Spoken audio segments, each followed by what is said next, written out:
प्रिय भाई बहनों, आज के वीडियो में हम सभी संसाधन एवं विकास पाठ के अंतर्गत भूमि संसाधन का महत्व तथा भू निम्नीकरण के बारे में अध्ययन करेंगे। जैसा कि प्रकरण यहाँ लिखा गया है,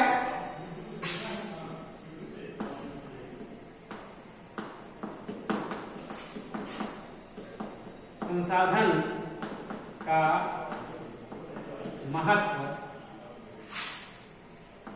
एवं भू निम्नीकरण।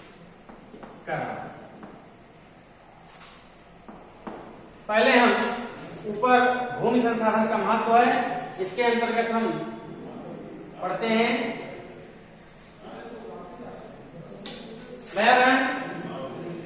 भूमि, जैसा कि हम जानते हैं कि सभी संसाधनों की जननी, सभी संसाधनों का आधार है। इसी पर सभी संसाधनों का जन्म और विकास हुआ है। यदि ये नहीं होता तो हमारा अस्तित्व नहीं होता। ये तो हम सभी प्राकृतिक वस्तुएं देख रहे हैं, मानव वस्तुएं देख रहे हैं, ये सभी अस्तित्व में नहीं होते। इसलिए भूमि संसाधन हमारे जीवन के लिए, हमारे व्यापार के लिए, हमारे सर्वांगीण उन्नति के लिए बहुत ही महत्वपूर्ण संसाधन है। इसका रक्षण, इसका पोषण हम सभी को करना चाहिए, क्योंकि हमारा पोषण रक्षण इसी के रक्षण पोषण में निहित है। यदि यह सुरक्षित रहेगा, इसकी गुणवत्ता बरकरार रहेगी, तो हमारा नित्य प्रति पोषण करता रहेगा, हमारा विकास करता रहेगा। तो भूमि संसाधन के महत्व के अंतर्गत पहला, यह जीवन का आधार।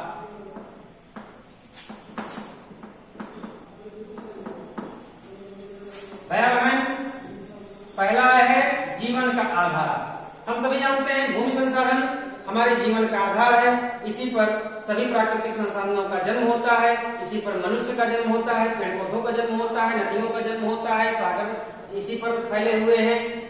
और इसी भूमि संसाधन के सभी वस्तुओं के माध्यम से, सभी पदार्थों के माध्यम से हम अपने जीविका चलाते हैं।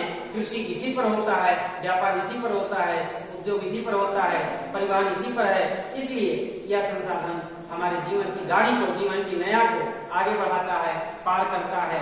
कहा गया है पुराणों में कि 5 तत्वों से शरीर बना है और इन्हीं 5 तत्वों में शरीर फिर मिल जाता है। छित जल पावक गगन समीरा। छित माने भूमि, जल माने पानी,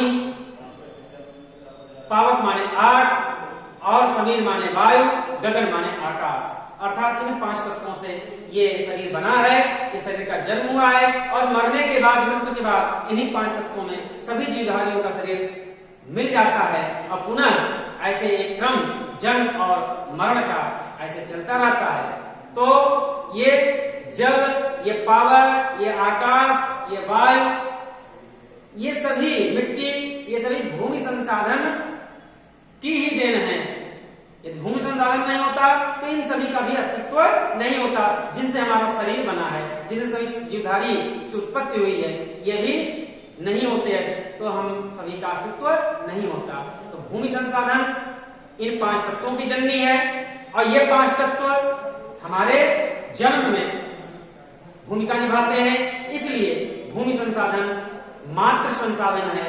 इसको हम एक शब्द देते हैं, मातृ संसाधन। तो इस मातृ संसाधन से जीवन का आधार, सभी प्राणियों के जीवन का आधार है, केवल मनुष्य का ही नहीं। दूसरा, आर्थिक विकास का आधार।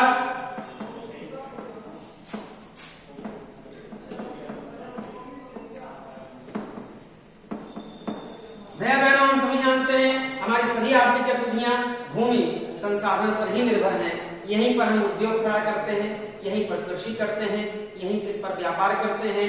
इसी के मार्ग द्वारा, स्थल मार्ग द्वारा, जल मार्ग द्वारा, वायु मार्ग द्वारा हम अपने सभी सूचनाओं का आदान प्रदान करते हैं।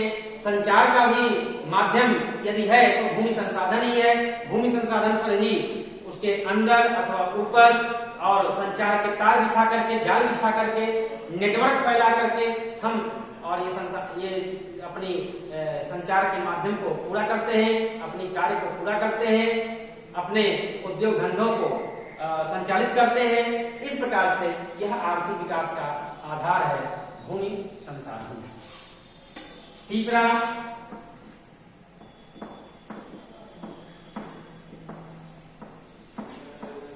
परिवहन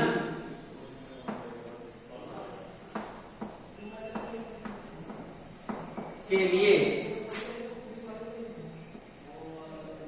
महत्वपूर्ण। हम सभी जानते हैं जितने भी परिवहन, स्थल परिवहन, जल परिवहन और वायु परिवहन, ये सभी परिवहन के साधन का विकास भूमि संसाधन के माध्यम से हुआ है। यदि भूमि नहीं होता तो उस पर जल नहीं फैलता, और जल नहीं फैलता तो जल मार्ग की उत्पत्ति नहीं होती।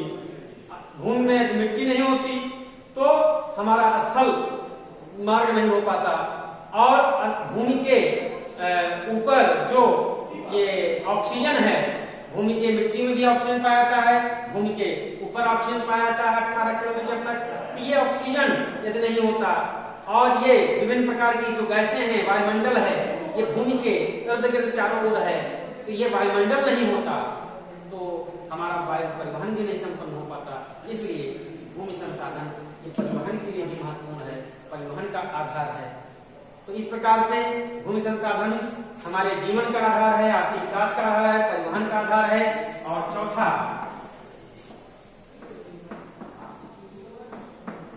रोजगार में सहायक। भैया बहन, आज जो कोरोना के काल में और संकट की घड़ी है, इस संकट की घड़ी में हमारे सारे रोजगार हम सभी जानते हैं ठप हैं, लेकिन एक रोजगार हमेशा और उपलब्ध रहता है, वह है कृषि। भूमि से जुड़ा हुआ वह है कृषि के जो प्राथमिक व्यवसाय हैं, जैसे मुर्गी पालन हुआ, जैसे मछली पालन हुआ, जैसे क्या कहते हैं उसको, पशुपालन हुआ, और मधुमक्खी पालन हुआ।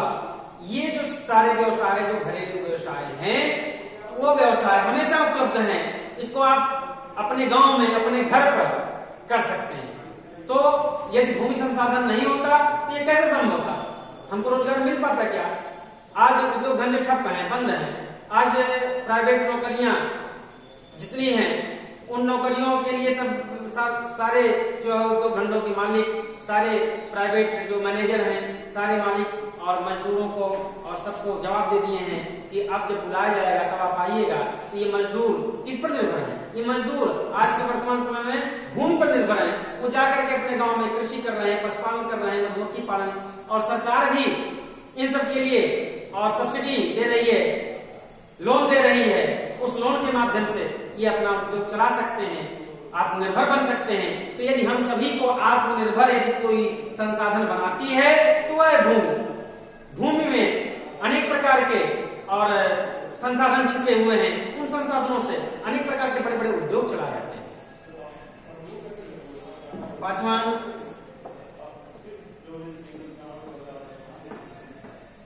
खनिजों का आधार। भैया बहन, हम सभी जानते हैं जितने भी खनिज हैं, खनिज अर्थात खोद कर निकाले जाने वाले पदार्थ, उसे हम खनिज पदार्थ कहते हैं। और कहां से खोद कर निकाला जाता है? तो भूमि से खोद कर निकाला जाता है। इसलिए भूमि संसाधन सभी खनिज पदार्थों की जननी है। भूमि संसाधन सभी खनिज पदार्थों का उत्पादक है, सभी खनिज पदार्थों का जन्मदाता है। इसलिए यह खनिजों का आधार है। यदि भूमि संसाधन नहीं होता तो सोना, लोहा और पत्थर, ये जितने भी हीरा आदि जितने भी खनिज हैं, ये खनिज उपलब्ध नहीं होते। जो कोयला जैसे हो गया, पेट्रोलियम हो गया, जो हमारे आर्थिक विकास की गाड़ी चलाता है, पेट्रोलियम कोयला उद्योग धंधों को चलाता है, ये कैसे संभव होता यदि भूमि नहीं होता? तो इसलिए भूमि संसाधन इन खनिजों के जन्म का, विकास का आधार है, और ये खनिज हमारे आर्थिक विकास का आधार है, हमारे जीवन की नौका को आगे बढ़ाने वाले हैं। इसलिए ये खनिज संसाधन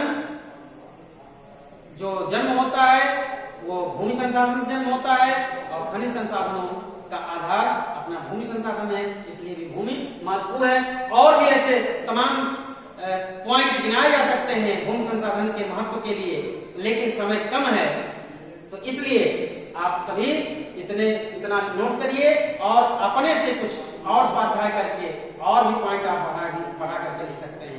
तो ऐसे हेडिंग लिखना है, उसका डिटेल्स लिखना है, ये आप अपने फेयर कॉपी में नोट्स बनाए होंगे, नहीं बनाए हैं तो पुनः बना लीजिए, वह बनो। दूसरा है पॉइंट भू निम्नीकरण। दूसरे पॉइंट की चर्चा हम यहां करते हैं। अब भू निम्नीकरण है क्या?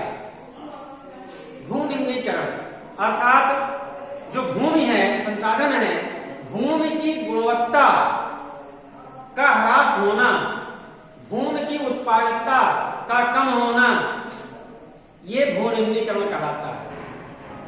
भूमि उपजाऊ होती है, उसमें अनेक प्रकार के पोषक तत्व पाए जाते हैं, ऑक्सीजन पाए जाते हैं, नाइट्रोजन पाए जाते हैं, फास्फेट पाए जाते हैं, पोटेशियम पाए जाते हैं, ऐसे अनेक प्रकार के और खनिज पाए जाते हैं, भूमि में तत्व पाए जाते हैं।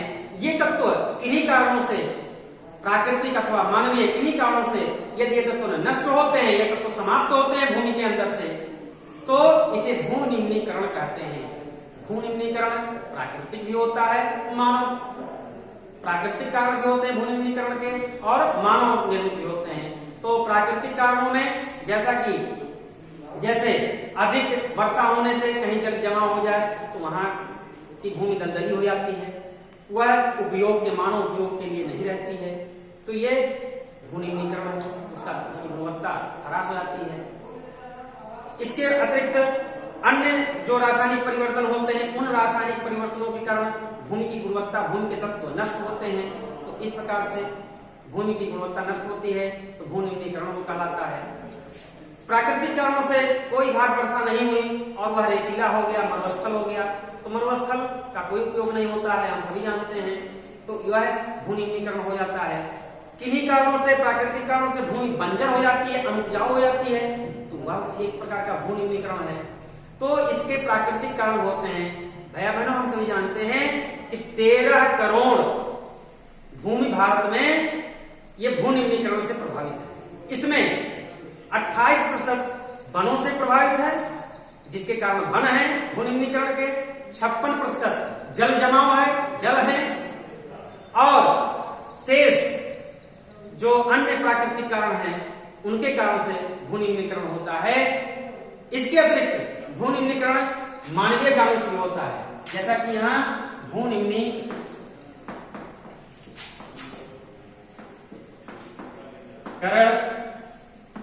प्राकृतिक, मानवीय। प्राकृतिक हम सभी ने पढ़ा, जल जमाव, वनों का प्रभाव,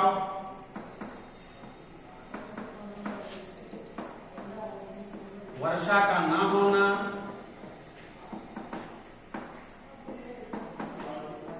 अर्थात मरुस्थल,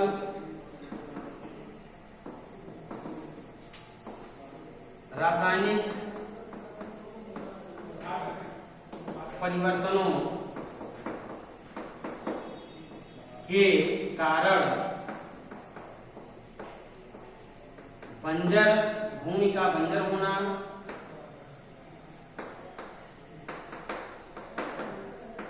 बंजर से तात्पर्य अनुपजाऊ होना।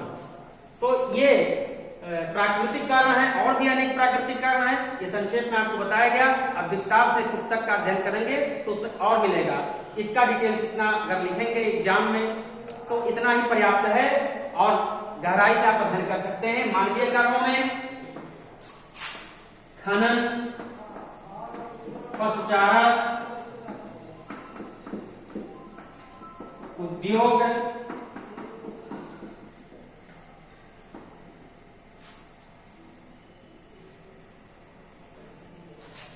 अनियंत्रित कृषि,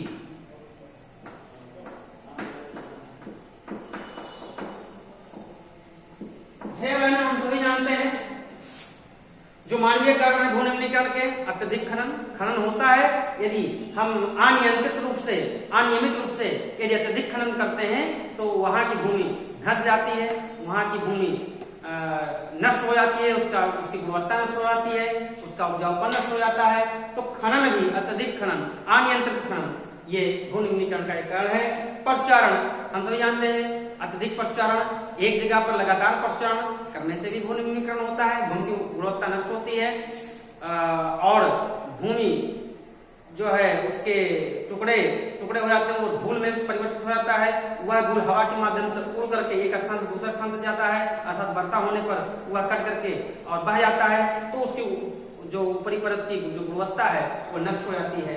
तो अत्यधिक पशुचारण भी एक स्थान पर।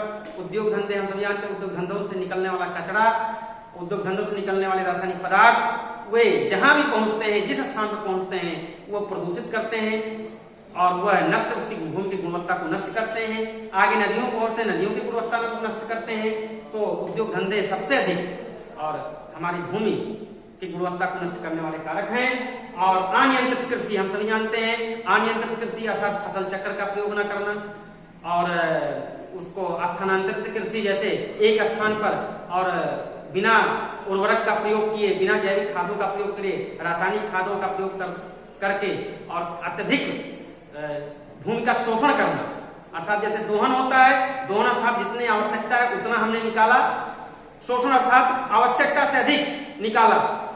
जैसे गाय, और जब हम उसके दूध निकालते हैं तो स्वाभाविक रूप से जो दूध निकलता है वो दोहन है, लेकिन यदि हम सुई लगा करके और दूध निकालते हैं तो वह शोषण है। ऐसे मिट्टी है, मिट्टी से स्वाभाविक रूप से फसल चक्र का प्रयोग करके और जैविक खादों के माध्यम से उसको प्रयोग करके हम कृषि करते हैं और फसल का उत्पादन करते हैं, तो वो दोहन है।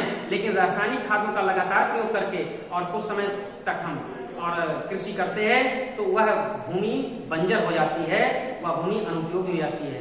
तो यह भी अनियंत्रित कृषि भी एक कारक है। तो भाई बहनों, आज के वीडियो में हमने संसाधन का महत्व और एवं भू निम्नीकरण पढ़ा। अब थोड़ा सा हम एक चर्चा करते हैं कुछ समय भूमि सुधार। भूमि सुधार टॉपिक है। भूमि सुधार को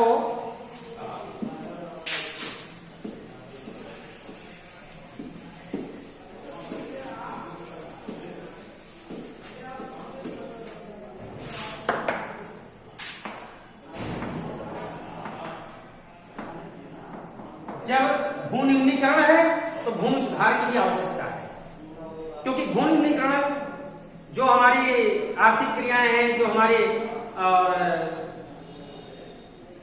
जो भी क्रियाएं हैं, उन क्रियाओं, भूमि सुधार जैसा कि भूमि के उपयोग करते करते और भूमि की गुणवत्ता नष्ट हो जाती है, तो जब गुणवत्ता नष्ट होती है तो गुणवत्ता बढ़ाने के लिए भी कुछ कार्यक्रम होने चाहिए। तो वह कार्यक्रम भूमि के संदर्भ में भूमि सुधार कहलाते हैं। यानी गुणवत्ता बढ़ाने के लिए भूमि के संदर्भ में किया गया जो कार्य है वह भूमि सुधार कहलाता है। इसके अंतर्गत दो प्रकार के कार्यक्रम आते हैं। एक भूमि की उर्वरता बढ़ाने के लिए जो कार्य किए जाते हैं, दूसरा भूमि की उत्पादकता बढ़ाने के लिए, भूमि को एकत्रित करने के लिए और उसे जिनको भूमि आवश्यक है, जिनकी भूमि की आवश्यकता है, उनको भूमि वितरण करना भी भूमि सुधार है। यानी भूमि की उर्वरता बढ़ाना, भूमि के उपजाऊपन को बढ़ाना और भूमि का वितरण उचित लोगों तक करना, यह भी और भूमि सुधार में आता है। तो इसमें दो कार्यक्रम,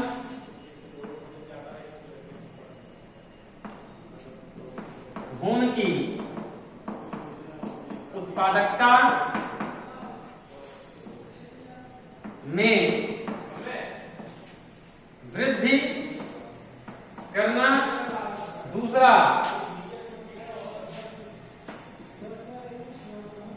भूमि का वितरण। अब इसमें भूमि की उत्पादकता में वृद्धि करने के लिए पहला काम जैविक खादों का प्रयोग करना।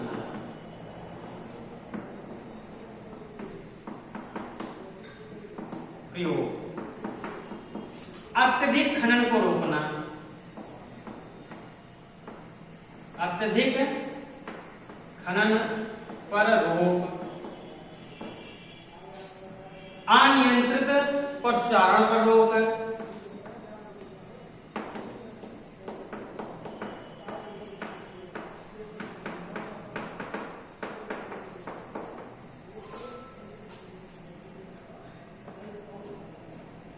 और फसल चक्र का प्रयोग,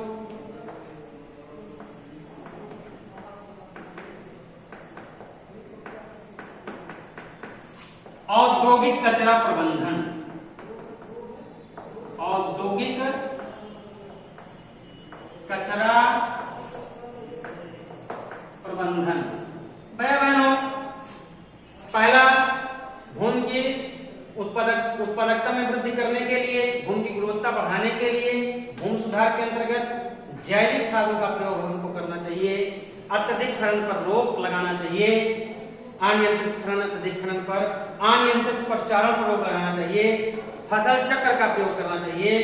फसल चक्र के प्रयोग करते रहने से भूमि अपने आप प्राकृतिक रूप से अपनी गुणवत्ता मेंटेन कर लेती है, जो कमी होती है उसको पूर्ण कर लेती है।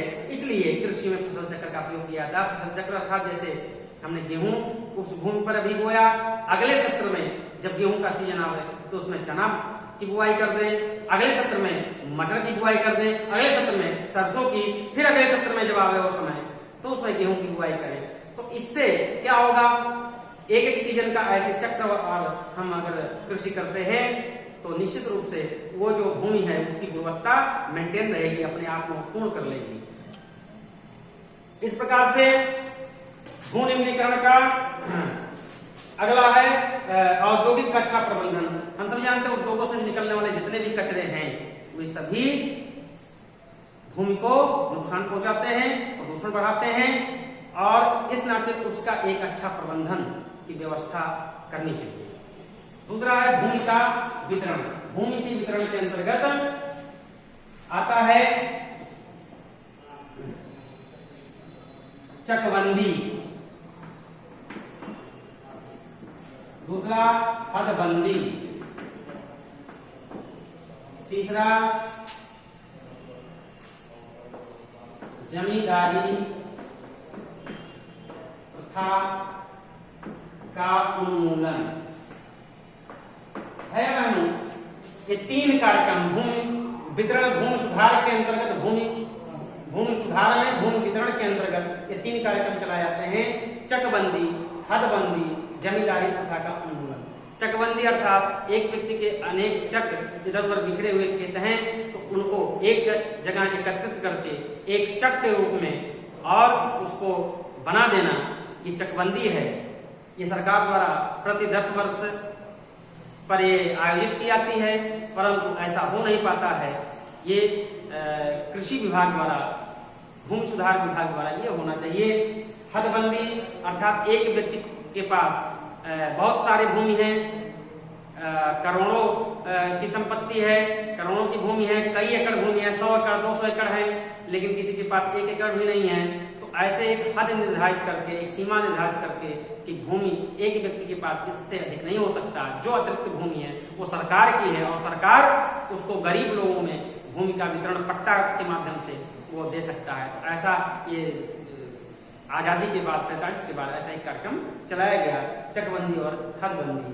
और जमींदारी प्रथा का उन्मूलन। जमींदारी प्रथा अर्थात पूरा क्षेत्र किसी एक व्यक्ति का है और दूसरा जो अन्य क्षेत्र के जो लोग हैं वे लोग उसके अंडर में, उसके अधीन रह करके उसमें खेती करते हैं। तो यह कार्य यानी कृषि श्रमिक के रूप में करते हैं, वो भूमि के मालिक नहीं है। तो जमींदारी प्रथा का उन्मूलन करके और उनके अतिरिक्त भूमि को लेकर के जो जमींदार हुआ करते थे वह गरीब किसानों में, भूमिहीन कृषकों में वह बांट देना, यह भी एक प्रकार का भूमि सुधार का कार्यक्रम है।